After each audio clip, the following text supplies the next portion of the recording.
May tanong. Coach, top loss against Phoenix tonight. Yes, of course, we were trying to take our streak as far as we can. Pero at some point talaga matatapos naman yung streak. No? But kahit na natalo kami, we're still in a good spot. No? We have 2 big games coming up next week, Tuesday and Wednesday. So if you want to stay alive for maybe the top 2 rankings, we should be able to win those 2 games. So we have a big week coming up. Pero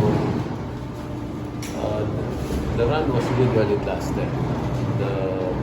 I just felt na yung Phoenix kasi they will usually have a good start, no? And have problems closing games. Pero if you give them a good start, at some point, may sasara din nila ng maayos yung laro. So I think that's the mistake. No? We didn't start out too well. And then they gained momentum and they stayed close to us. And when that happens, you'll usually be in trouble. Lesson pa rin din sa amin yun.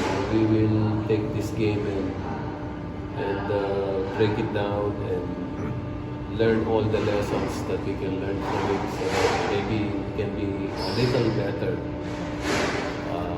on Tuesday and Thursday.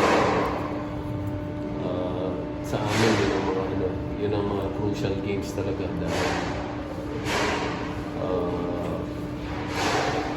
tingin ko yung Converge game, Northport game, these are also the teams that are trying to get into the top seedings. So dito talaga yung labanan.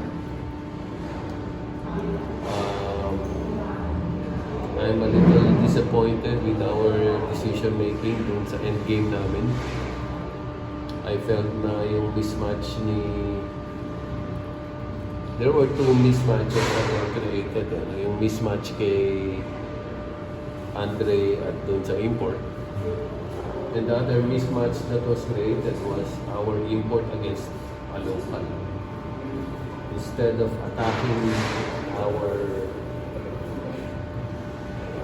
mismatch, which could have been a higher percentage opportunity for us, ang inatake namin yung yung lower percentage na mismatch. So I emphasize that to the guys na we come across another situation like that, we have to understand what the higher percentage play is and the lower percentage play is. Marami pang mangyayaring ganun. So sa akin, leksyon lang again para sa mga bata ito.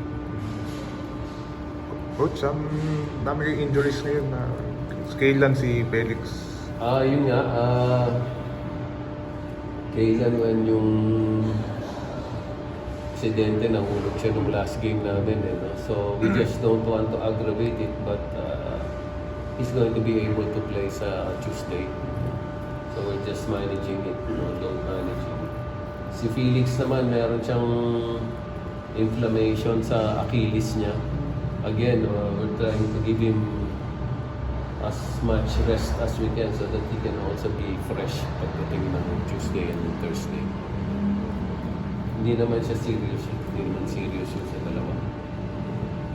Coach, yung mamuya. Ano pa yun? Mga March pa yun siguro. Baka hindi siya maabot dito.